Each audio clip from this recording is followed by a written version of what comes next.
Hey team, welcome to the Builders Ladder podcast that the top residential building company owners and general contractors listen to get their business ahead and buy back their time while earning more money. Here's what's in store today. Part of it with your staff is having them come in and feel like they're a part of something. Yeah. Like, so when they come in and they're like, I've got my staff, we've got the group chat, and our guys are talking about work stuff in the evenings when I'm trying to go to bloody sleep. The Builders Ladder is brought to you by The Professional Builder. Get proven systems and expert coaching to reclaim your time, make more profit, and build a systemized, profitable company that buys back your freedom.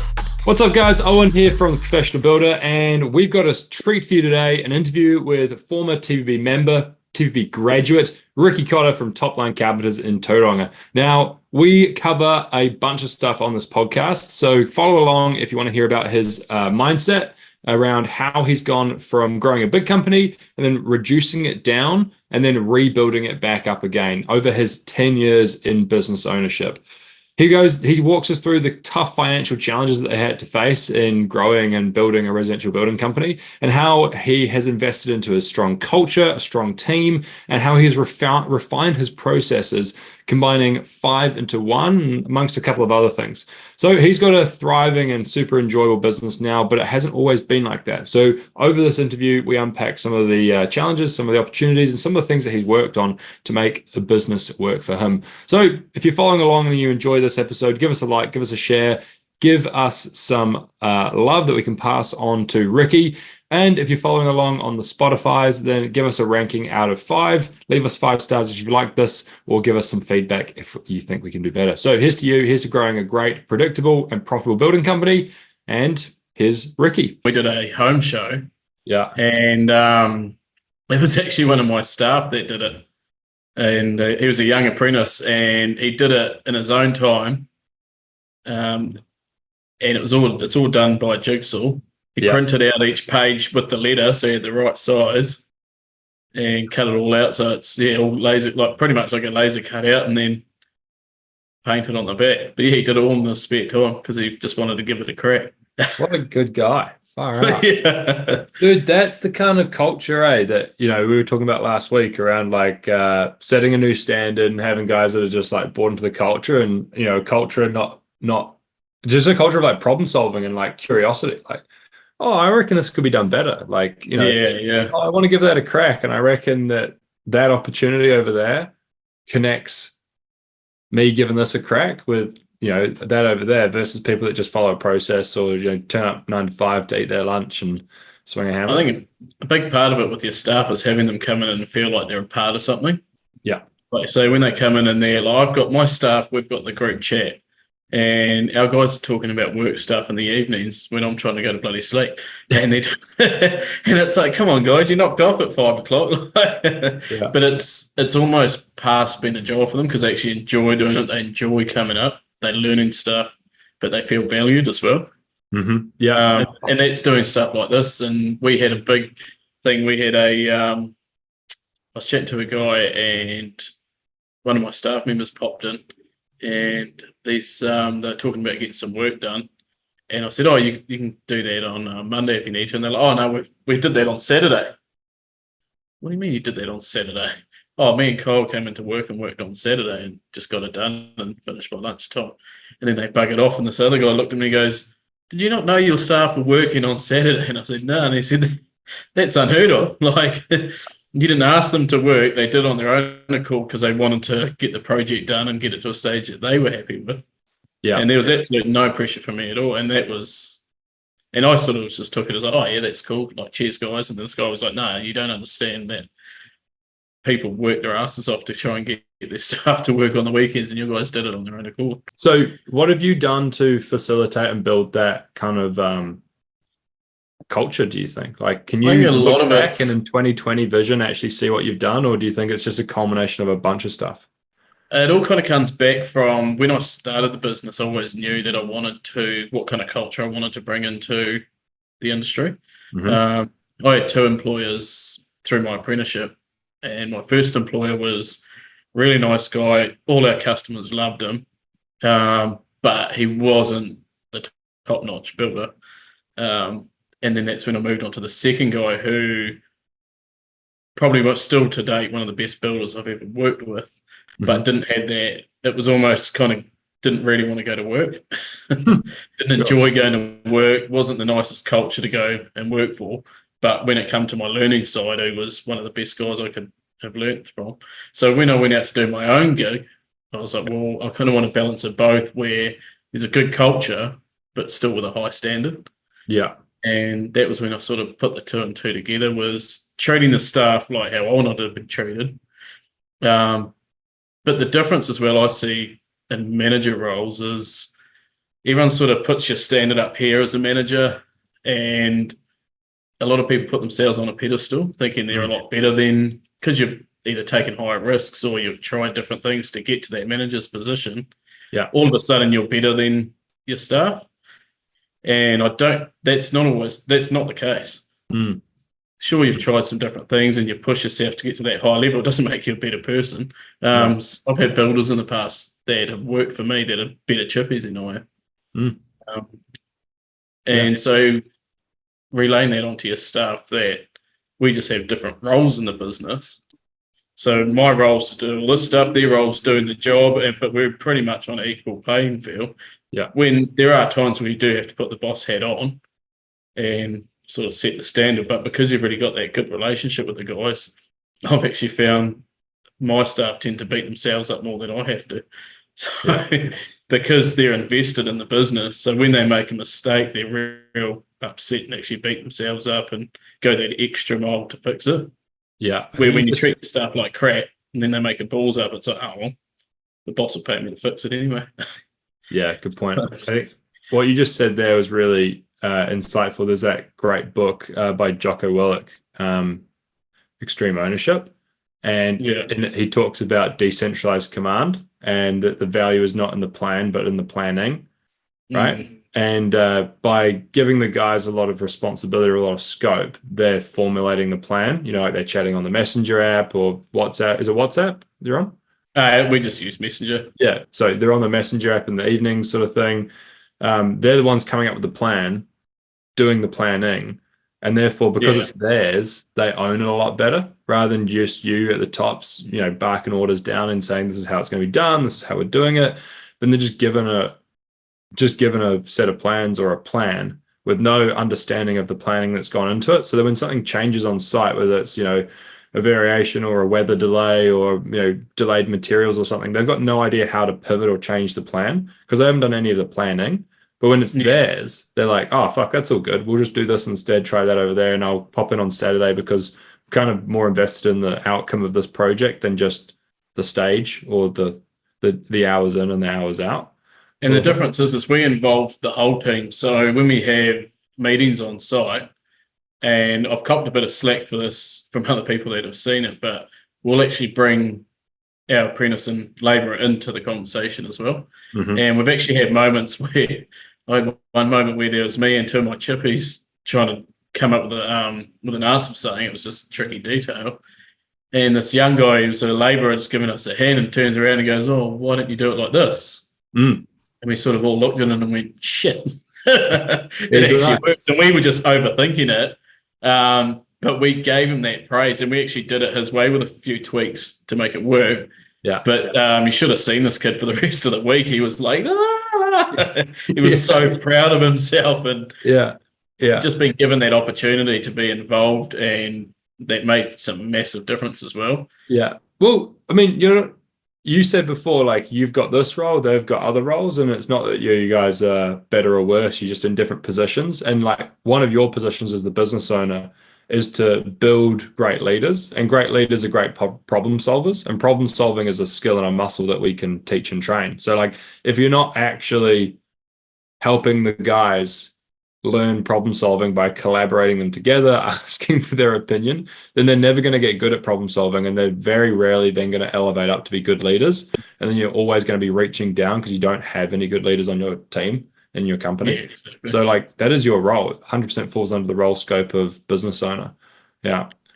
So good. Yeah, well, a lot of people seem to be a bit scared to give their staff the opportunity to learn that kind of stuff because they're worried that they're going to bugger off. It was I brought one of my staff members to one of the TPB summits, And a whole lot of people said to me, "Oh, aren't you scared that he's going to learn all the tools to go off and do it on his own?"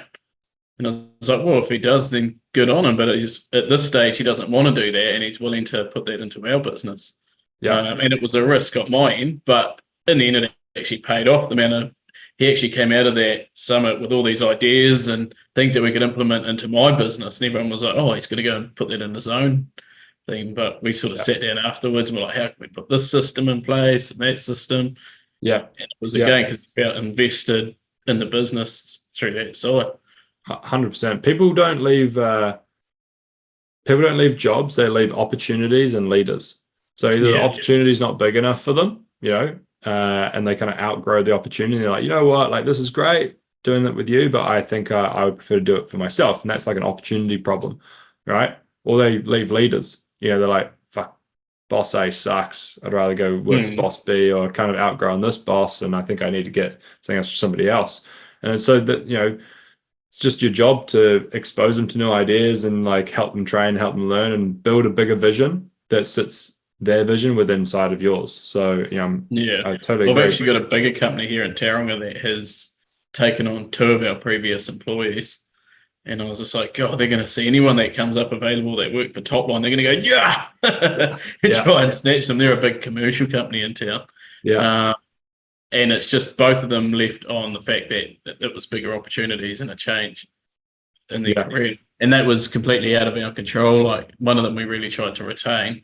He said, look, the difference is, he said, I love working here. I love the culture we have. He's just, I just really want to level up and try a commercial. And we're like, all right, mate, let me float your boat. So, and we still have good relationships with all of them. For sure. Yeah. So, like, I think now's a good time to actually let the people know where you're based, what your team looks like, and paint a little bit of context. So, Ricki, you're an absolute weapon. You've been a graduate of the program now for what, 12 months or so? Yeah. Not like give or take sort of thing. So, graduate of the program. I saw your name pop into my emails a couple of weeks back, and super stoked to sit down and get a bit of an update from you.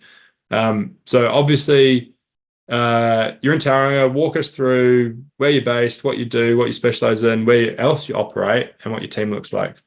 Yeah, cool. So we're Topline Carpenters, as you can see up behind us. So we've been, this year, the business has been going for 10 years. 2 years down in Christchurch, but 8 years here in Tauranga, the Bay of Plenty. And we found ourselves, like, my background was renovations.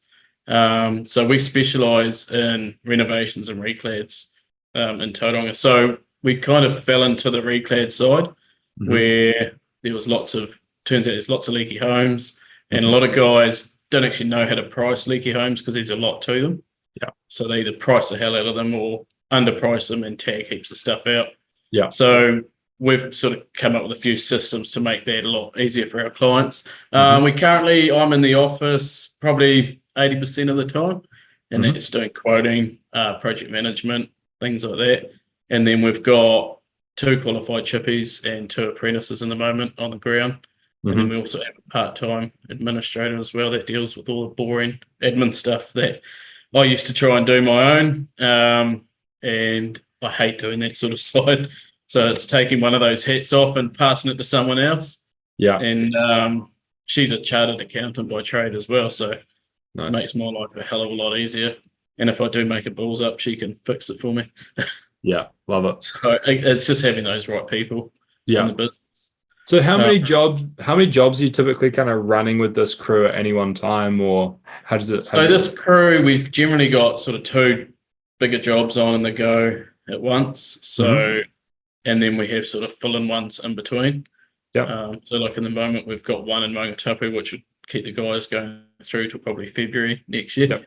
That's a big reclad renovation. And then we've got another crew they do sort of the smaller scale side of things. So again, we've got another one in the Mount, which is a reclad, and then that's the next process of that, and then we're heading over to Papamoa for the same sort of thing. So we've generally got 2 big projects on the go, and then we've got our fill-in ones in between where we'll do a sort of smaller bathroom, things like that just keep keep the guys busy for a week or two when we're waiting for plasterers and painters to do their things and all that sort of stuff. Yeah, Where nice. you take on a big project to catch yourself out. Yeah, cool. So by big, like what are we looking at dollar-wise typically? So the average size of our jobs around the sort of 150K upwards to about the sort of 750K. Nice. Most of those bigger ones are reclads for us. Mm-hmm. We did a big one that was pretty much turned into almost looked like a brand new house at the well, it did look like a brand new house at the end. Yeah. So that was a full reno, reclad, and the whole makeover of the whole place. Beautiful. Yeah. And Yeah. So our average size jobs are pretty much around the sort of smaller ones. So our fill-in ones can be anywhere between probably 10 grand's probably the cheaper ones that we do. Mm-hmm. We tend not to do too many of the fences and that sort of stuff anymore. Occasionally, if we have a delay on something, we've got to spare 2 days. We've got a little sneaky marketing thing that we do, which is just need to fill in a couple of days, and we just put something on social media and just basically say, look, we've got next week available. We only have this time slot available. Yeah. So if you're wanting a couple of small jobs done, every time I've done that, I've had leads come straight in the door going, oh, quick, we need to get them booked in. Yeah. And I haven't had to, a lot of cases like that, a lot of people tweak their prices to keep it busy. But because we've gone away from that and created that urgency, people tend to jump in a lot quicker just to get the job booked in. Yeah, I love it. So you're not ever lowering margins anymore. You've, what's the typical minimum margin or golden ratio that you guys are aiming for? Well, we pretty much sit around the 20% now. That's what we push. Nice. And we very rarely push below that.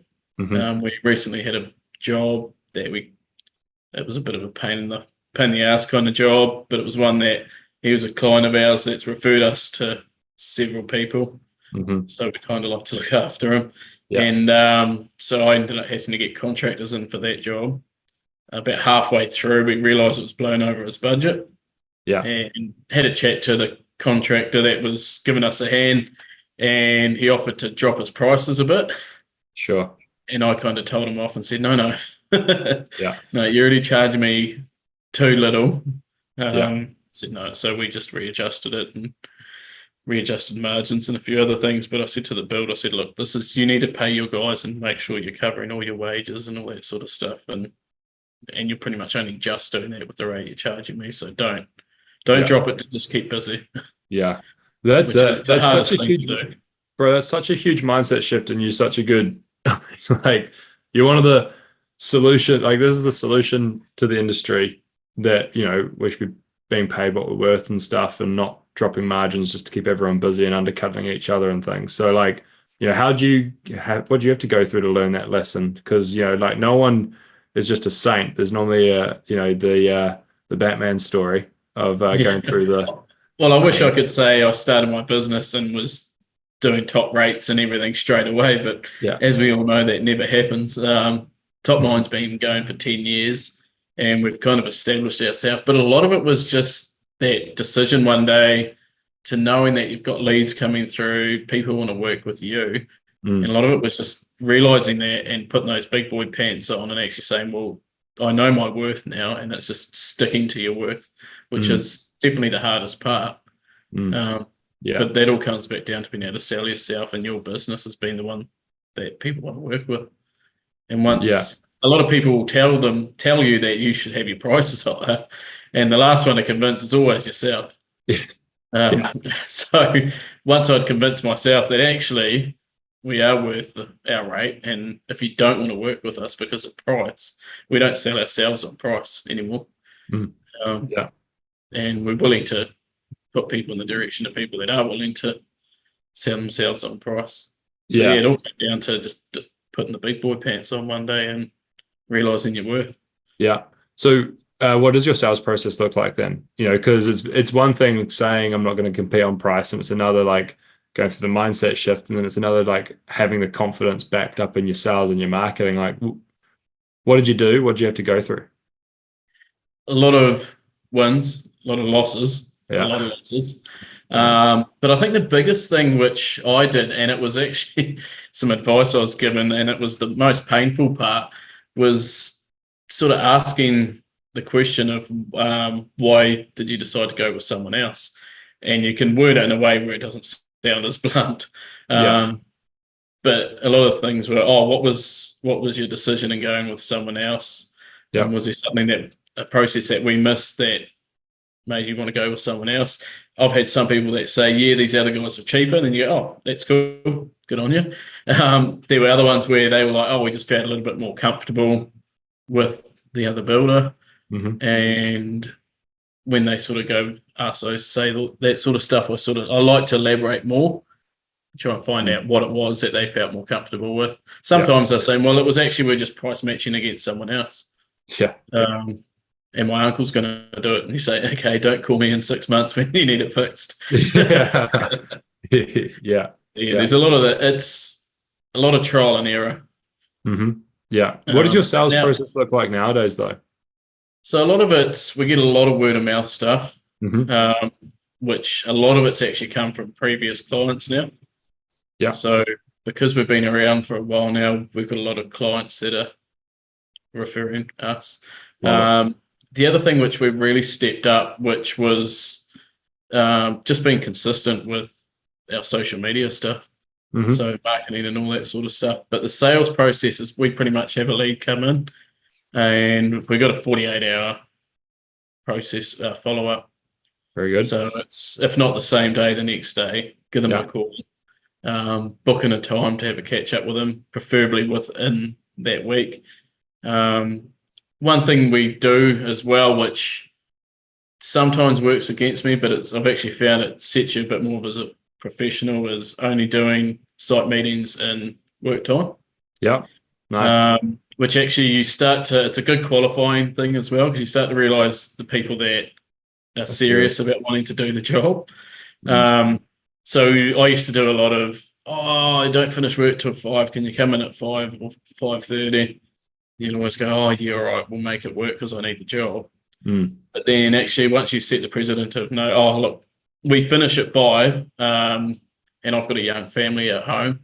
So can we catch up next week? What works for you between this time frame? They always go, I could probably knock off early next Wednesday at 3 o'clock. You go, cool, let's book it in next Wednesday at 3 o'clock. And it's, the way we sort of go about it now is I don't even have to say that we only work in these hours. It's just, look, I give them a time slot and over a couple of days, and then they book it in with that.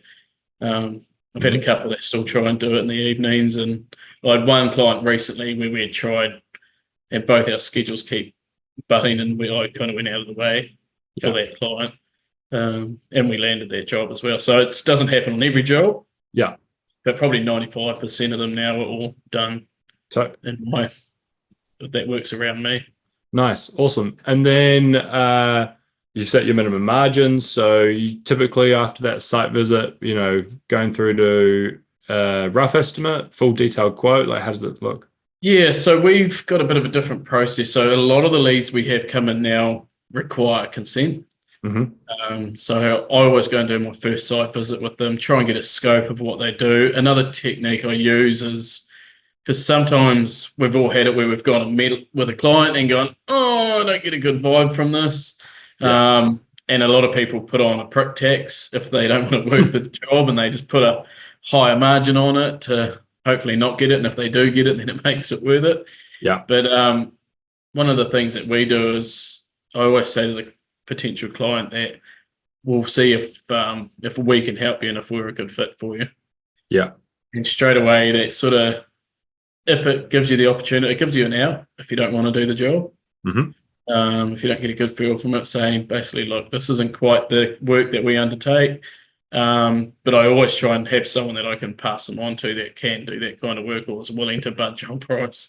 And then generally, because they require consent, we've got an architect that I've worked with real closely for about 8 years now. And we always book basically a consultation meeting with him on site. The difference we have with him is it works really well because we probably do we had 1 month where I had 5 projects, and we just booked them all in for the same day and just hung out all morning looking at all these jobs. And he was just like, God, everyone's meant to be getting quiet. Yeah. And you've got me looking at all these jobs. But the fact that when I go and meet them with the architect, it gives them they're already invested in the project. Mm-hmm. Yeah. Because I basically say, look, we're going to need an architect as soon as, and every time I go along to that design meeting with them. Mm. So again, it's taking it a lot. What happens a lot of the time is you pass it off to the architect, and then you kind of losing the control a little bit. Totally. And you're losing the sales process. Yeah. Where I've found every single job that I've gone to with the architect, I could probably say 99% of them we've landed. Mm. And from that point, we go away, come up with the architect gives me a price. So we do things a little bit different. We go with 2 different prices. Mm-hmm. So we do a concept price and then a to council price. Sure. And then off the concept, it gives me enough to put an estimate together, or a QS to put an estimate together. Once we've got that, we go back to the client with I basically give them a quote and say, look, here's the cost, and that cost involves the concept plans and to price the job, whether it be myself or a QS. And then we go to them with that, and then again, they pretty much always go ahead with it. Yeah. So you're charging for that, sorry? Yeah, so we charge for that. So our initial consult with the architect, we don't charge them. Yeah. But then after and that's that, just the quoting of the concept plans and like pulling together like with a QS or with your time, what does that typically what does that typically cost or investment? Every job varies. Yeah. So we get the I get a price from the architect for him to do the concepts, and then we kind of base our QS pricing around that. Mm-hmm. And it's really good once you're getting paid to price jobs. Again, they've already agreed to paying for the price for the job, for the pricing. Yeah. So you've already got your second or third yes by then. Yeah. And but it builds confidence. And then if I don't have the time to do the pricing, I get a QS involved. And one of my sort of things I kind of sell to people is, look, I'm a builder. I'm a really good builder. I'm good at managing. We project manage a lot of stuff, but I hate quoting. Yeah. And I said the benefits of paying for a quote is it means that we can get a QS involved who's actually studied to price work. This is his profession. This is what he does. Yeah. So you don't want a plumber building a wall for you, just like you don't want a builder doing your plumbing for you. So why would you want a builder that does building to do your pricing for you when you're about to spend a couple of $100,000? Don't you want to get the best price? And they always go, oh, yeah, okay. So it's just trying to educate them on why they should pay for pricing. Because a lot of people do that difference where they say, oh, well, you should pay for pricing because it's my time and things like that. But the customer doesn't give a shit about your time. They want to have the benefits for them. It's the smartest thing you've said all day. Yeah. And it's money, man. Everything, and I've done a fair bit of study into sales, and a lot of it comes down to the customer needs to see what benefit are they getting out of this? Yeah. Because if I tell them that they're paying me for my time, then that benefits me. Yeah. It doesn't benefit you as a customer. Yeah. You're sort of sitting there going, oh, yeah, I can't get that. You should be paid for your time, but that benefits you, not me. Yeah. So I can go find another builder that's willing to price it for free. So good. Dude, educate them on why a QS should price it and actually educate them. Then they go, that makes perfect sense. Straight away, here's my money. Take my money and book it in.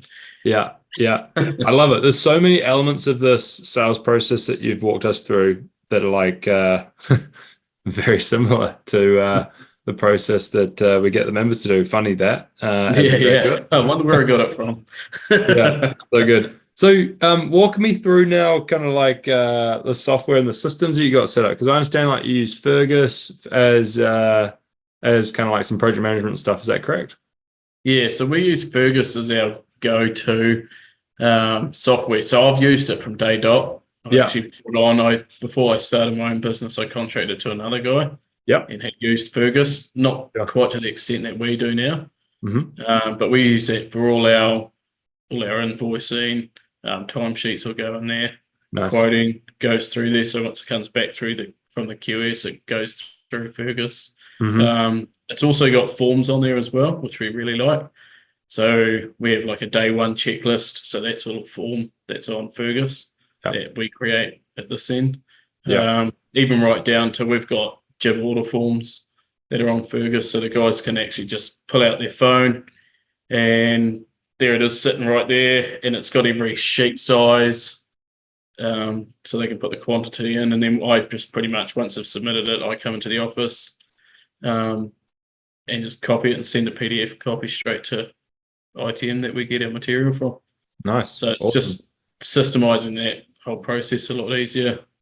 Yeah. So that's Fergus is probably the main part of our business. And then there's the zero end, which to be fair, I don't look at hardly any now. Because we've got the office lady and that's her sort of role. And then if I need to know any cash flow and things like that, it's always I sit down with her. That's what she's good at. That's her profession. How often are you sitting down? Like, is it a weekly thing, a monthly thing? So we catch up monthly. So I'm actually got a meeting with her this week. Otherwise, she does sort of 2 days from home, and everything sort of runs. So she's got a admin at Topline Carpenters email address, so everything gets put through that. Nice. Such a time saver, but like a lot of people will sit on the fence for a long time on it. Like, you know, what's kind of like, you paying her hourly or how does it work? So she's just a contractor, which for anyone for a smaller business, highly recommend. I'd struggle to go back now. Just because what takes me 3 hours, she does in about 5 minutes. Totally. And it's one of those things you put it off for so long just because of cost. And then all of a sudden, after you see what they can achieve and what their cost actually is peanuts. So I think she cost me maybe $500-600 a month. Where if I look at my time, like I said, what she does in 5 minutes takes me 3 hours. Dude, it would cost me thousands of dollars in my labor and time. So time and your cost is one thing, but like headspace is another entirely. Like, you know, so many guys just fucking loathe doing the admin and yet still punish themselves through it. It's like, bro, you're running a business. There's enough punishment already. But again, it comes back to having the people that know what they're doing to do it. Because it even works really well from our end. So I'll have contractors call me or customers with queries about the account side. And when you can kind of mention that, that'll get handled and I'll pass that on to our accounts team, it actually builds a little bit more confidence as well as a customer.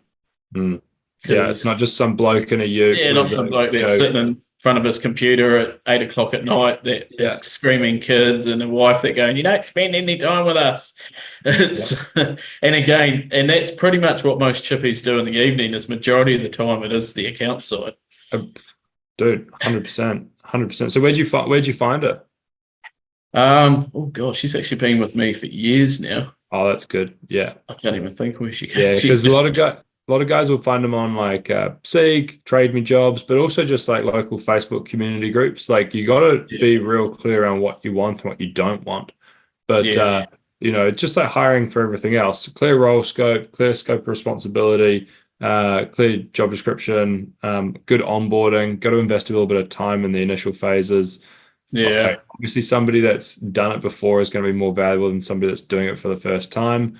You kind of get what you pay for. Well, the good thing that I've had with Sonia as well is she didn't know anything about Fergus when she came on board, but she does a lot of stuff in her own time to learn more about the software.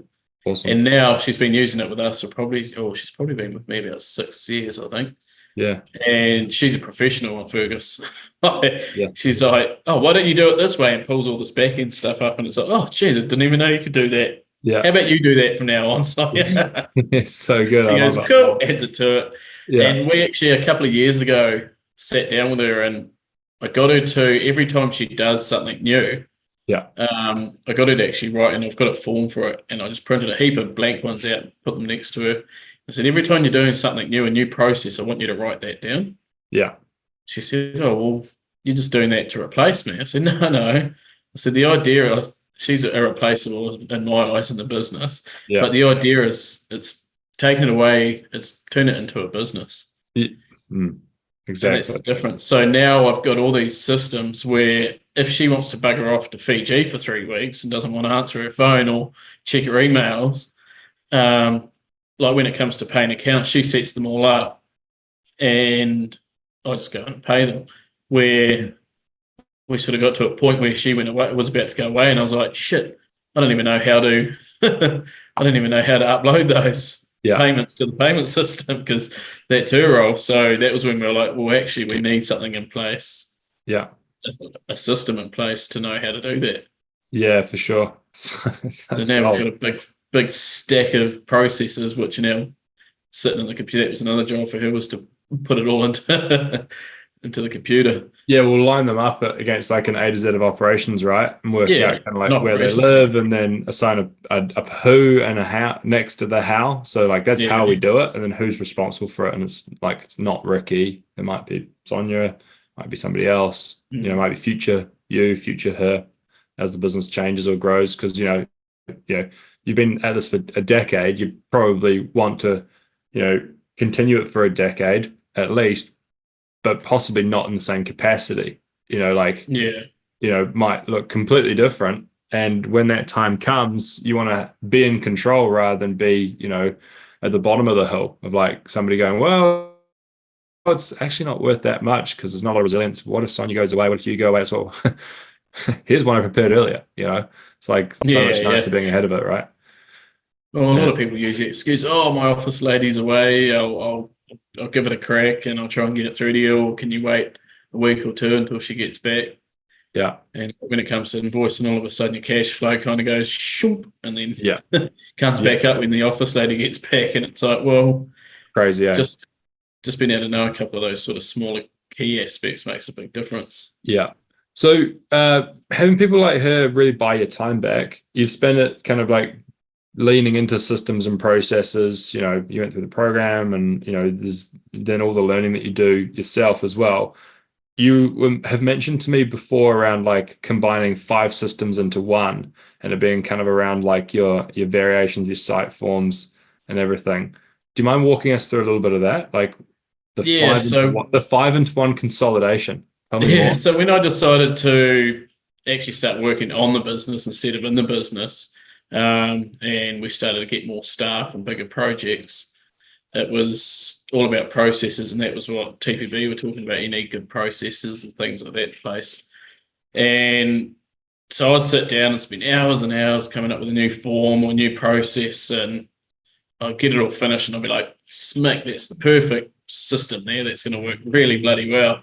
Yeah. And we'd sit down with staff and run them through it, and it'd sort of work for about a week, and then they'd taper off. And then you try things like incentives to get them to do it and taper off. And I quickly realized that a system's not a good system unless it can work with your staff. Mm-hmm. You can have the best looking system in the world. Yeah. And to you as an administrator, it works really well. But you need to realize, especially in our game, is guys that are on site, a lot of them didn't finish school because they hated paperwork, but they're all actually quite clever buggers. Yeah. So they don't want to do more paperwork. Yeah. So I sort of sat down one day and I had a bit of time up my sleeve and thought, how the hell can I make this better?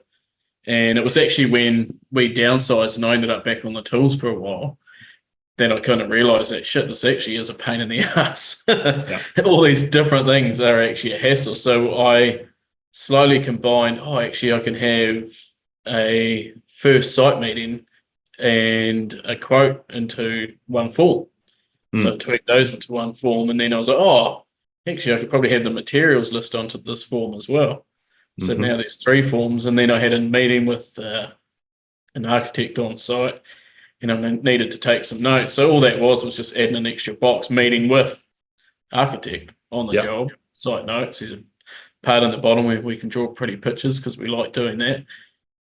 And now we've basically got, and we're about to tweak it. So our variation form was still separate. Yeah. But we're about to tweak this one form to allow for a variation form as well. And all that really is basically just having a bit of text on the bottom and somewhere for the client to sign. Yeah. And Nice. it's a variation form. So we've now combined 5 or 6 systems into one that works a dream. Yeah. And So I've got good. these forms on me all the time, and down to the point where, because it's a simple form, it's on Fergus as well, so the guys can use it too. Sounds gold. Awesome. Yeah, it's the best thing I've done. Like, I use that form for everything now, and it's one form. Yeah. So was it And just I like can do 3 or it 4 with pages long or something? It's 1 page long. It's 1 page. So it gets even Yeah. better. Yeah, right. Yeah, no, it's 1 page, and that's what I learned. You can have a 3 or 4 page system, and it just makes life too bloody difficult. Yeah. And it's almost so simple, it seems kind of stupid. Yeah. Yeah. I love it. That sounds And great. it's again, when it comes to creating processes, we can spend too much time and trying to make it look like the perfect system, where actually sometimes simple is better. Dude, 100%. And what you said around the team needing to be able to use it, it's like there's actually not many members or even past members that I know of who will be using Fergus for the kind of work that you're doing. But Yeah. the doesn't matter. It's like one of the most common questions we get is like, what's the best project management software? It's like, bro, if you actually use the software to the nth degree and get it in place and get your team using it, that's the best software. Because everyone's on the same shit on the same page. Otherwise, you're all over the show. We've tried other softwares that are a little bit more in depth and things like that. But our knowledge in Fergus and how it works in our business works really, really well. Yeah. So it was like we could spend all this time trying to work out how to use a whole new process, and potentially in the long run it would be better. I don't know. But we've managed to build those systems in other ways, like having QS Price work for us, and then we just implement that into Fergus. Yeah. To make it look pretty from our end. Mm-hmm. It works for us. And like I say, there are different ones out there, and we have tried them. We've tried 2 or 3 other ones, and every time we sort of come back to Fergus because we're like, well, actually, we can do this in Fergus for what we need it to. Yeah. Yeah. It works really well. Perfect, man. Awesome. So I know that as you've regrown after, consolidating down, the team have really bought into these systems and you've built a great community and culture. So do you just want to walk us through kind of the, do you think you should build the team out first or build the systems out first? Like if you're an ambitious business owner looking to grow to whatever your definition of the next level is, what's the kind of order that people should go at this? It's a tricky one. Last week when I spoke to you, I would have said build your systems first and then your team. Yeah. But I'm actually reading a book in the moment. It's called Start Now, Get Perfect Later. Yeah, nice. And it's from Rob Moore, and it's a brilliant book. And but the big thing is shit's going to hit the fan, or shit can hit the fan in our industry. We've seen at the moment when there's a downturn.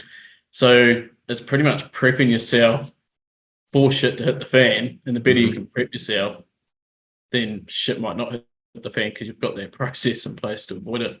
Yeah. But I definitely think for these, and I met with a young builder the other day and I gave away all these tips, and I said to him, I should be bloody charging you for this because it took me 10 years and a lot of pain and a lot of money to learn all this. 100%. But it's if you're a young builder that's out looking to start your own thing and it's just you and an apprentice and you've got that drive to really grow something, then I really recommend to try and put a whole lot of processes in place from that point there. If you've got ambitions to grow into a big team, then that's the perfect time to start doing it.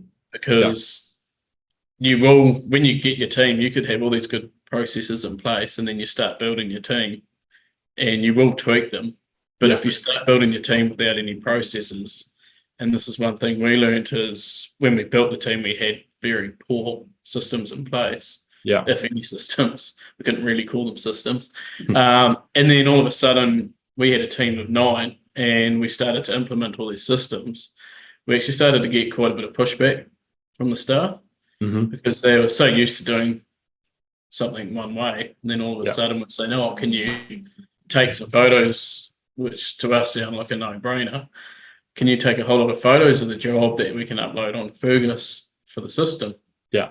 And it was like, bloody, we're asking them to build a Taj Mahal. Like, it was so bloody hard.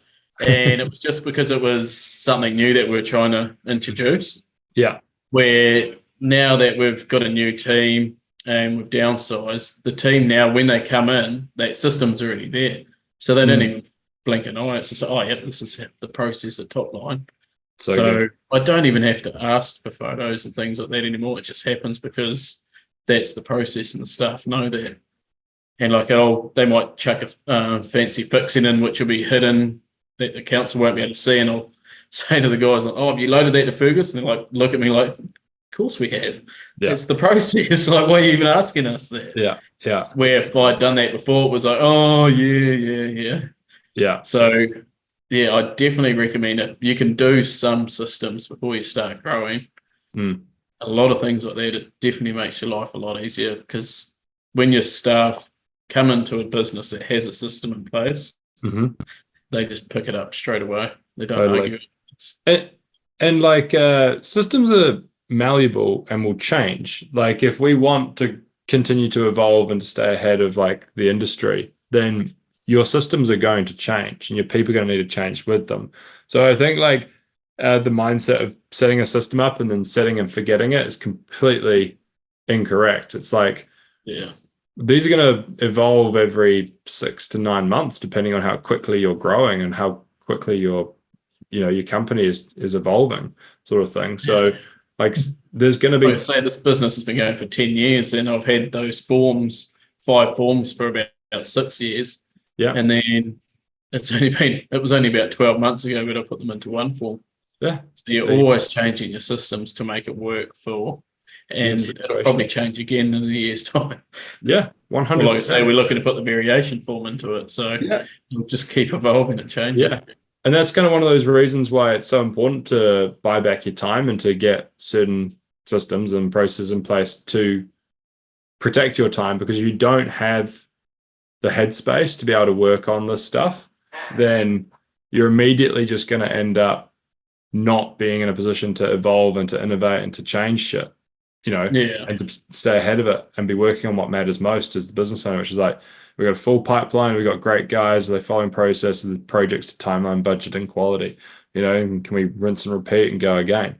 It's like, if you're not in a position to do that and make sure that that's really tight, then you're just shouting into the wind. It's very, very hard. Exactly. And it's whenever you talk to a new business owner about systems, straight away, it's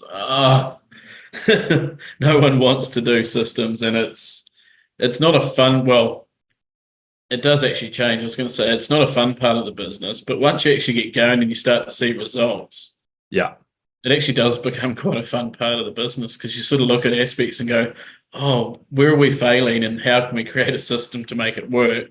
Agreed. You create a system and then it works, and you go, yeah, that was awesome. Okay, let's look at the next aspect. And then all of a sudden, after a few years and things like that, everything just starts to tie together. And that's when you start seeing the benefits of that hard work of creating your systems. It makes a huge difference.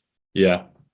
So good. So the last thing I wanted to touch on before we wrap up is kind of like around mindset, because over a decade in business, you come out with a fair bit of scar tissue, and there's points where you're like, crikey, I'd make more money going working for somebody else, or I would have far less stress going working for somebody else, or you know what, this is all just too hard to overcome this next challenge. I might just, see it out and go work with somebody else.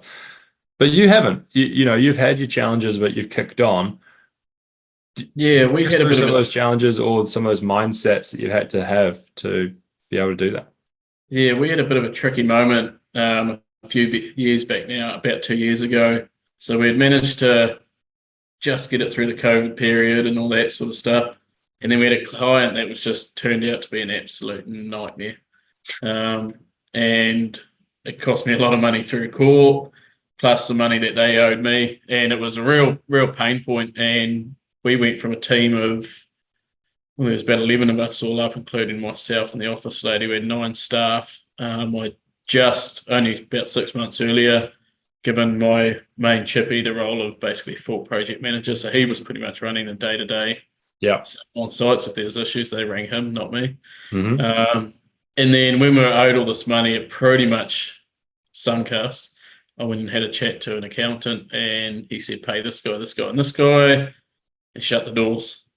And I was like, well, I don't really like that idea. Don't want to do that. So it was sort of, I had to go back and review and think, oh, what do I want to do? And I was at that point ready to give up. And the turning point was actually, I saw a job advertised, and it was being a fencer. Never done fencing in my life. Not like this was farm fencing. Never done anything like that in my life. And I thought, I'll give that a crack. I'll finish this last job up and go and do that. Rang the guy. And it was the first time that I'd had to explain, because I'd been your own boss. You don't have to tell people what you do. You don't have to have a CV, anything like that. So it was the first time outside of clients that I had to sell myself to someone that could have been a potential employer. And then at the end of it, I thought, shit, actually, I've got a lot to give here. And I sold myself so well that I hadn't even met the guy. I just rang up for a feeler, and he'd offered me something like $65 an hour, and you could start tomorrow. And I was just like, shit, right now that's good money, and it's good to know. But it was enough for me to realise, okay, shit's hit the fan, and I know that there's an option B here if I want to. So that was enough to sort of give me the push to go, all right, let's give it a crack, see if you can get through this. And if you can't, you've got option B here to go and work for old mate, doing fencing and walking Ks and Ks up hills instead of growing your own business. So that was a good push, and that's one of those moments I think I'll always remember, was that knowing you got that fallback. So I just the biggest thing was having a chat to all my subbies, giving them the situation, and the biggest thing is opening up, and everyone had our back. They knew that we had plenty of work beforehand, and it wasn't an easy 2 years. Had to take on quite a substantial loan to be able to stay afloat and not end up belly up, and that kind of slowed down growth a bit. And then at the start of this year, we had paid that loan off, and this year we've just gone in full hold. The team's growing again. We've got leads coming in left, right, and centre. We've been hiring this year and taking bookings coming into next year, and so we've really flown a lot. But a lot of that was just that mentality of just not. A lot of it's been too bloody stubborn to give up. And there were definitely moments where I thought about giving up, and then you sort of sit there and go, no. And one big thing I like to do is, it sounds cheesy, but it's journaling. And I've just got an app on my phone where I write things down, and some days it'll be big things and really good things I achieved that day. And then one day it might just say, today was a shit day. But it's just getting it out of your head. And I find journaling has made a massive difference, because it gets it out of your head and on paper. And, well, in my case, on the phone, and it just gets it away. So good. What's that app called? The one it's called...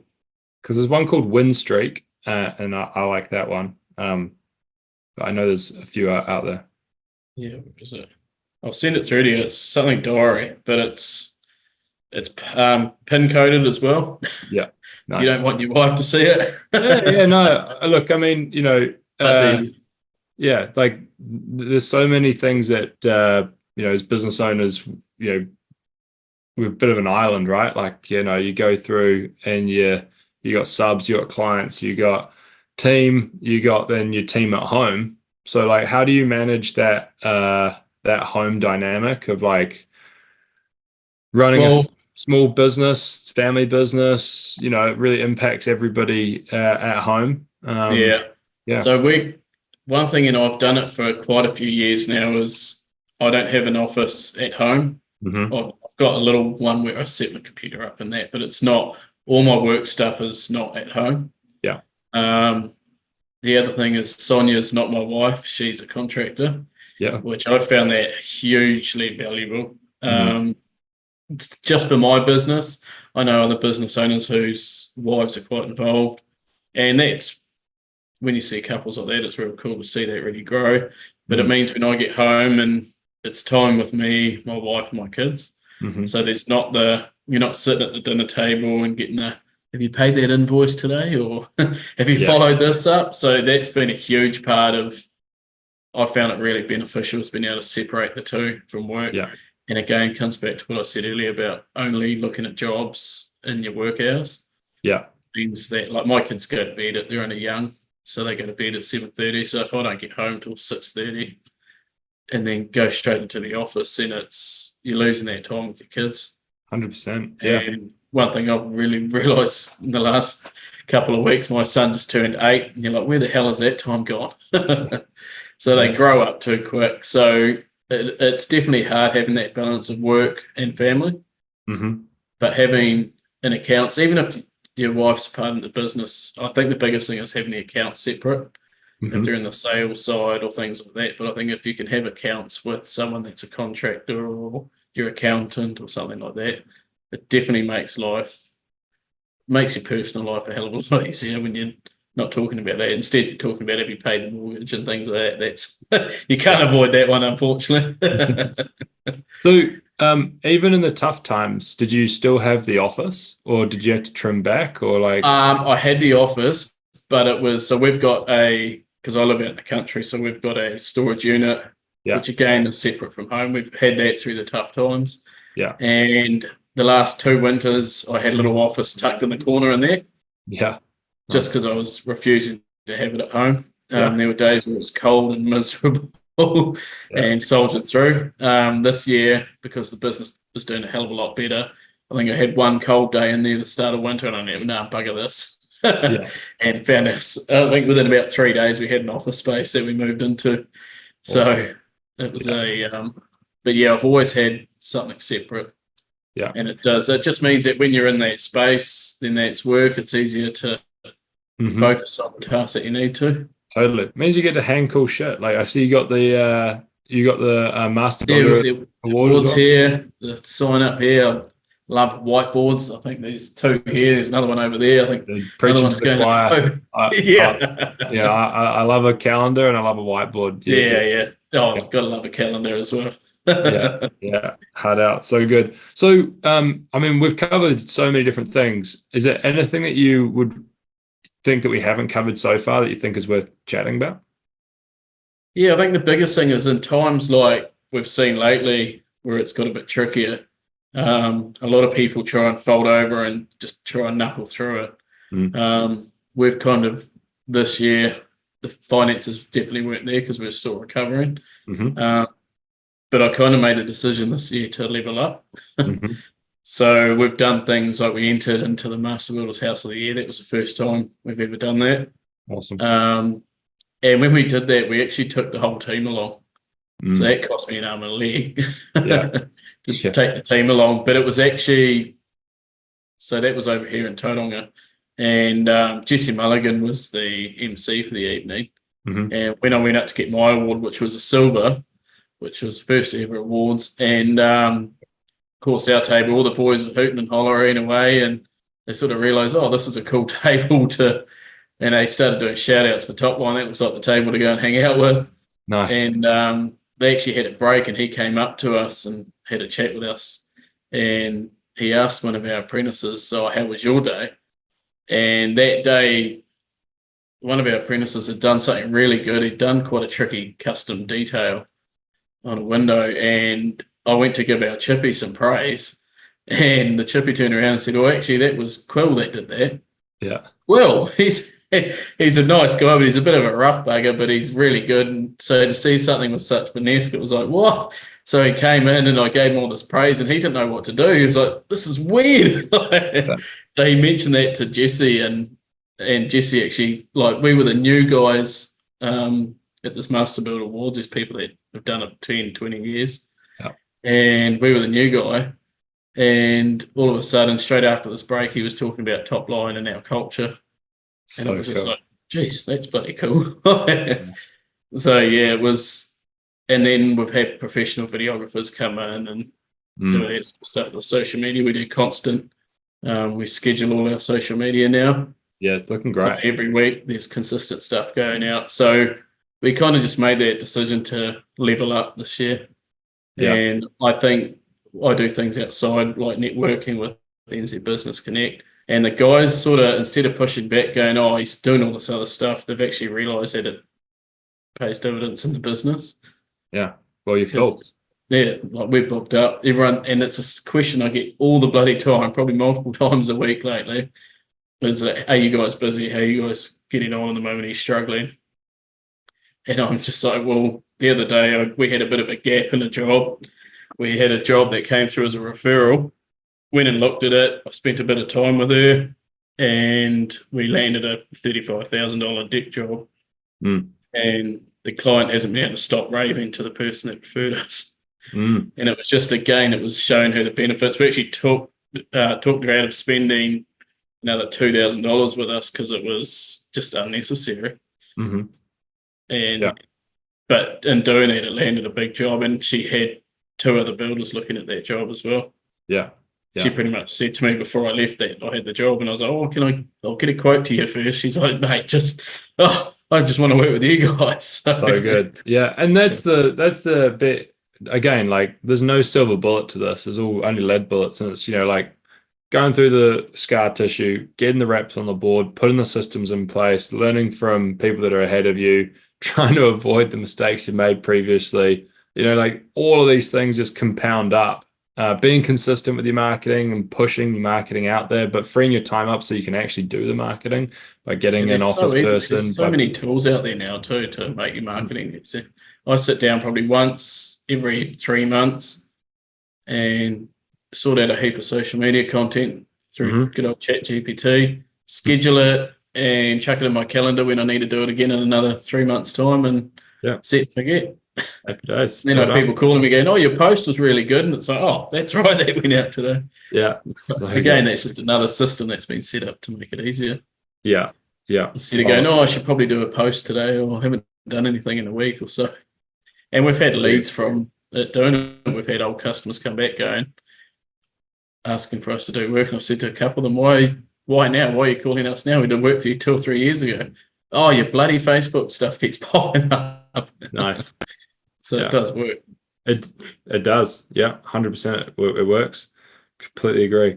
Yeah, the biggest thing I've found in sales is, like I was saying earlier, it's pushing across that, adding a benefit to your client.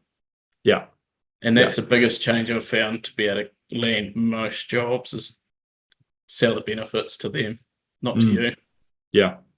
Make sure it benefits them. It's called WIFM. So the famous acronym when it comes to sales and marketing, and it's WIFM, which stands for what is in it for me. So like you said before, you say, well, it covers my time and I'm a professional, and it means that I'm able to dedicate some time and expertise to your projects. Like that was kind of table stakes. Like I hoped you were a professional. I expected you to dedicate some time to this, and it still doesn't answer my question of what's in it for me when giving you $2,000 to price my job out versus like, what the way that you explained it previously was like you wouldn't have a plumber build your house and you wouldn't have a builder do your plumbing, and I'm a builder and I'm not going to do your pricing sort of thing. So we're going to find somebody that's who's trained in this, who's an expert at it, who does it every day as their profession and can do it accurately, fairly, and quickly as well, so that you can make a decision on your job and get in there before Christmas. It's like it's a little bit more what is in it for me. I see the value now, and I understand that. So that's what we want to be thinking about. Exactly. So good. Well, dude, you've shared so much with us today. We might have to make you a guest to the pod and get you come back a few more times, because we're only scratching the surface on some of these stories. Like, mate, there's lots here. Yeah, 100%. So I really appreciate your time. You're an absolute weapon. What I love about your story is like that you didn't give up. Like you grew, you consolidated because of 1 or 2 costly errors, and then you plugged those holes on the opportunity. Like you plugged the bucket and you filled it back up and went after it again. And that mindset and that resilience it's tough to do, and you've demonstrated that incredibly well. So, bro, you're a weapon. It's easy to take advice from someone that's won all the time.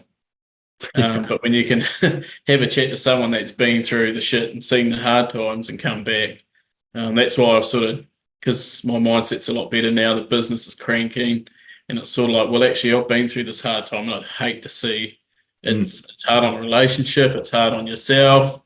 So if you can help other people to try and avoid that by just doing such, and when I look back, there was a few very simple things we could have had in place that would have avoided all that happening.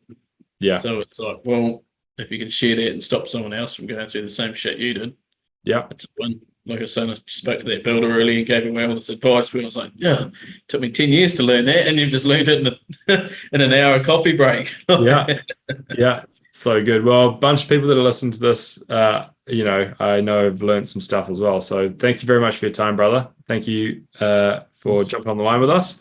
Here's to you. And, how can people maybe slide into your DMs or ask a question if they got a follow-up?